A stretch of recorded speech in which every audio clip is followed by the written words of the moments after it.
दोस्तों, ये कहानी बूढ़े पिता की देखभाल एक हृदयस्पर्शी कहानी है। दोस्तों, ये कहानी है रोशन, विराट और उनकी एक बहन तनु की। इस कहानी में हम देखेंगे कि खून के रिश्तों के अलावा एक और रिश्ता होता है दोस्ती। अगर दोस्त अच्छा हो तो भाई की तरह रह सकते हैं। ऐसी ही कहानी सुनाने जा रहा हूं। आपको विराट फोन करता है और बोलता है, रोशन, अगले सप्ताह में हम यूरोप टूर पर जा रहे हैं। पापा को कब लाऊं तुम्हारे पास, या तुम लेकर जाओगे उन्हें? अरे भैया, एक प्रॉब्लम हो गए हैं। प्रिया के भाई ने हमारी कश्मीर टूर की बुकिंग की है और वह भी अगले सप्ताह का ही है। उस वजह से सॉरी, मैं पापा को लेने नहीं आऊंगा। रोशन के ऐसा बोलने पर गुस्से से विराट का सिर घूम गया। पर तुम्हें पूछकर ही तो मैंने यूरोप टूर की बुकिंग की थी ना। उस बात को 3 महीने हो चुके हैं और तुम मुझे अभी बता रहे हो कि नहीं आ सकता। वह भी मैंने पूछा तब। अभी मुझे बताओ, मैं पापा को कहां भेजूं? भैया, आपको तो पता ही है प्रिया का स्वभाव कैसा है। उसने एक बार ठान लिया तो ब्रह्मदेव भी उसके प्लान में रुकावट दे नहीं सकते। तो फिर प्लीज मेरे घर में झगड़ा मत लगाओ। रह गया पापा का सवाल तो आप तनु को पूछो। वह यही रहने वाली है ना, और उसका घर बहुत बड़ा है। अरे लेकिन, उतने में फोन कट गया। विराट ने गुस्से से मोबाइल की तरफ देखा। रोशन का यह हमेशा ही रहता है। शादी होने के बाद से कभी भी उसने मां पापा की तरफ ध्यान नहीं दिया। सच कहे तो छोटा होने के कारण वह मां पापा का सबसे लाडला था। पर मां पापा को उसने कभी भी अपनी जिम्मेदारी मानी नहीं। 2 साल पहले मां कैंसर से मर गई, पर उसकी बीमारी में एक भी पैसों की मदद उसने विराट को की नहीं। पिछले साल पापा को हार्ट अटैक आया, पर जैसे अजनबी इंसान की तरह हॉस्पिटल में पापा को मिलने के सिवाय उसने कुछ भी नहीं किया। उसने पापा को तनु के पास रखने के लिए कहा था, पर तनु के बारे में विराट संकोच कर रहा था। तनु उनकी छोटी बहन थी। एक नंबर की लालची और स्वार्थी औरत थी। मां थी तब मां से मीठी मीठी बातें करके अच्छी अच्छी साड़ियां गिफ्ट लेती थीं। परिस्थिति अच्छी होते हुए भी पति को बिजनेस को चाहिए, ऐसे बोलकर उसने मां पापा से 10-12 लाख ले लिए थे, पर वापस देने का सोचती भी नहीं थी। रिश्ते बिगड़े नहीं, इसलिए विराट भी कभी बोला नहीं। पर उसकी पत्नी जागृति यह सब देख रही थी। उसकी खूसूर फुसर चल रही थी। विराट उसकी तरफ ध्यान नहीं देता था। मां के जाने के बाद वैसे तनु को भाई, पापा, भी से इंटरेस्ट खत्म होने लगा। उसने बेमन से तनु को फोन किया। तनु, हम यूरोप टूर पर जा रहे हैं। 15 दिनों के लिए पापा को लेकर आऊं क्या तुम्हारे घर? अरे भैया, मेरी ननंद आ रही है डिलीवरी के लिए मेरे पास। मुझे बताओ, मैं उसकी तरफ ध्यान दूं कि पापा की तरफ? लेकिन तनु, तुम्हारा घर तो बहुत बड़ा है, पापा कहीं पर भी रह सकते हैं। नहीं बाबा, उनको फिर से अटैक आया तो मैं कहां ढूंढती रहूं डॉक्टर को। इससे अच्छा तुम एक काम करो, उनको 15 दिनों के लिए वृद्धाश्रम में भेज दो। कोई दिक्कत नहीं होगी फिर?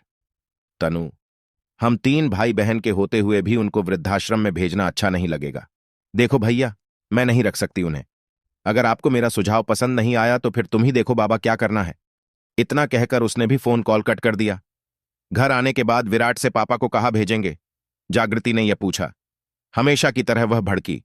हमने क्या ठेका लेकर रखा है क्या पापा को संभालने का? इन दोनों की कोई भी जिम्मेदारी नहीं है क्या? उसका बोलना भी सच था। बड़ा बेटा इस रिश्ते से विराट ने मां पापा की जिम्मेदारी खुद से स्वीकार की। पहले मां और उसके बाद पापा की बीमारी की वजह से वह दोनों एक साथ बाहर भी नहीं जाते थे। कोई एक तो घर पर चाहिए था। इस बार रोशन पापा को संभालने के लिए तैयार था, इसीलिए उन दोनों ने यूरोप टूर की बुकिंग की थी। हनीमून के बाद पहली बार दोनों और बच्चे एक साथ ट्रिप पर जाने वाले थे। ट्रिप के सब पैसे दिए गए थे और आज अचानक रोशन ने मना कर दिया। वह सुनकर जागृति रोने लगी। विराट ने उसे समझाने की बहुत कोशिश की, पर वह मानने के लिए तैयार ही नहीं थी। मुझे कुछ नहीं पता, कुछ भी करो, हम ट्रिप पर जाएंगे ही जाएंगे। पापा को पोता पोती से सब बातें मालूम पड़ी। वह विराट को बोले, अरे क्यों इतनी टेंशन ले रहे हो तुम? रहूंगा मैं अकेला, जाओ तुम सब। ऐसा क्यों बोल रहे हो पापा आप? आपको एक अटैक आ चुका है, आपका बीपी और शुगर हमेशा काम ज्यादा होता रहता है। कैसे छोड़े आपको अकेला यहां पर? विराट सच बोल रहा था, इसलिए पापा चुप बैठे थे। टूर पर जाने के लिए अभी 3 दिन बाकी थे, पर रास्ता निकल नहीं रहा था। विराट को टेंशन होने लगी थी। उसने सभी विकल्प सामने रखकर देखा। अंत में खुद की टूर कैंसिल करके जागृति और बच्चों को टूर को भेज देना ही उसे सही विकल्प लगा। जागृति का गुस्सा और 2 लाख का नुकसान भी होने वाला था, पर उसके पास ऐसा करने के अलावा कोई दूसरा रास्ता नहीं बचा था। अंत में उसने अपना निर्णय पक्का किया और जागृति को फोन करके सूचना दी। वह तो रोने लगी, पर उसे समझाने के बजाय फोन काट दिया। बाद में ड्राइवर को फोन करके तैयार होने के लिए कहा और वह ऑफिस के बाहर आकर गाड़ी में बैठ गया। गाड़ी ट्रेवल एजेंसी की तरफ ले जाने को कहा। बहुत टेंशन में दिख रहे हो साहब, उसके ड्राइवर जगन ने उसे पूछा। फिर विराट ने सब बातें उसे बताई। वह सुनने के बाद वह बोला, अरे साहब, फिर तुम क्यों ट्रिप कैंसिल करते हो? साहब, मैं मेरे घर लेकर जाता हूं बड़े साहब को। नहीं नहीं, क्यों तुम्हारी फैमिली को परेशान करना? पापा की ज्यादा देखभाल करनी पड़ती है, उनकी दवाइयों का खाने पीने का वक्त देखना पड़ता है। अरे साहब, उसमें क्या है, हम भी अपने पिताजी का करते हैं ना, उनका भी बाईपास हुआ है, आपको भी पता है ये सब। मेरे पिताजी बड़े साहब को पहचानते हैं, दोनों की अच्छी दोस्ती हो जाएगी। देखो कुछ नहीं, मैं बड्डे साहब को लेकर जाऊंगा। एक ड्राइवर के घर पापा को भेजना विराट को कुछ अच्छा नहीं लगा, लेकिन ड्राइवर का हट देखकर उसने पापा को ही पूछकर फैसला लेना सही समझा। ठीक है, चलो गाड़ी घुमाओ, हम पापा को भी पूछते हैं, वह रेडी हो जाए तो मुझे कोई दिक्कत नहीं है। जगन बहुत खुश हुआ।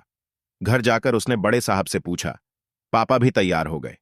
वह बोले, जगन के परिवार को कोई दिक्कत नहीं होगी तो मैं जाने के लिए तैयार हूं।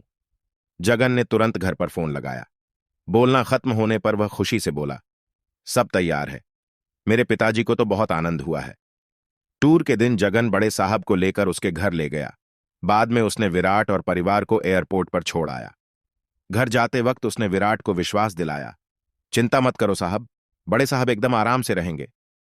टूर के दौरान भी विराट उसके पापा को फोन करके हाल पूछता था। उनका हमेशा एक ही उत्तर रहता था, चिंता मत करो, मैं यहां पर ठीक हूं। 16 दिन जगन उनको लेने के लिए एयरपोर्ट पर गया। विराट ने पापा की पूछताछ की।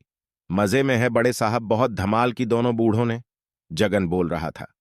वह सुबह उठकर मॉर्निंग वॉक पर जाते थे, फिर दिन भर पत्ते और शतरंज का खेल खेलते थे, फिर शाम को मंदिर में जाकर भजन कीर्तन सुनते थे। उनकी तरह ज्येष्ठ नागरिकों के साथ चौपाटी पर बैठकर बातें करते थे। 3 दिन पहले बड़े साहब को थोड़ा बुखार आया था, शुगर भी थोड़ी बढ़ गई थी, फिर उनको अस्पताल लेकर गया। अभी वो एकदम ओके है। हमें छोड़ने के बाद लेकर आना पापा को घर पर। 1 दिन रह ने दोना साहब, उनको बीमारी की वजह से उनकी मेहमान नवाजी रह गया है। अरे अभी क्यों करनी मेहमान नवाजी? इतने दिनों तक तुमने उन्हें संभाला, वह क्या कम है? ऐसा क्यों करते हो साहब? अपने घर आने वाले मेहमान को मेहमान नवाजी किए बिना कैसे भेजें? और ये मैंने संभाला, ऐसे बोलो मत, मैंने कुछ ज्यादा नहीं किया है। बड़े साहब ही अच्छे से रहे हमारे घर। अच्छा बाबा, ऐसे बोलकर विराट ने उसे हाँ कहा। दूसरे दिन शाम को पापा घर आए। वह बहुत खुश दिख रहे थे। उनके हाथ में एक थैली थी, पैंट शर्ट का कपड़ा, टॉवल, टोपी थी।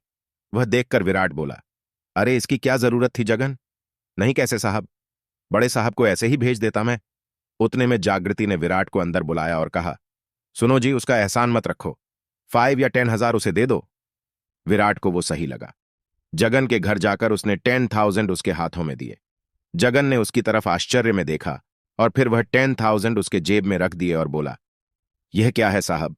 अरे पिता को संभालने का कोई पैसा लेता है क्या भला? और हां, आगे भी कभी ऐसा प्रसंग आया तो बड़े साहब को बिंदास्त मेरे पास भेजना। विराट का मन भर आया। उसने जगन को गले लगा लिया। 3-4 दिनों बाद रोशन और तनु का फोन आया। टूर कैंसिल किया था या फिर पापा को वृद्ध आश्रम में रखा था, ऐसा पूछ रहे थे दोनों। विराट के मुंह से इतना ही निकला कि उस दिन असल मायने में मुझे भाई मिला जिसने पापा का ख्याल रखा।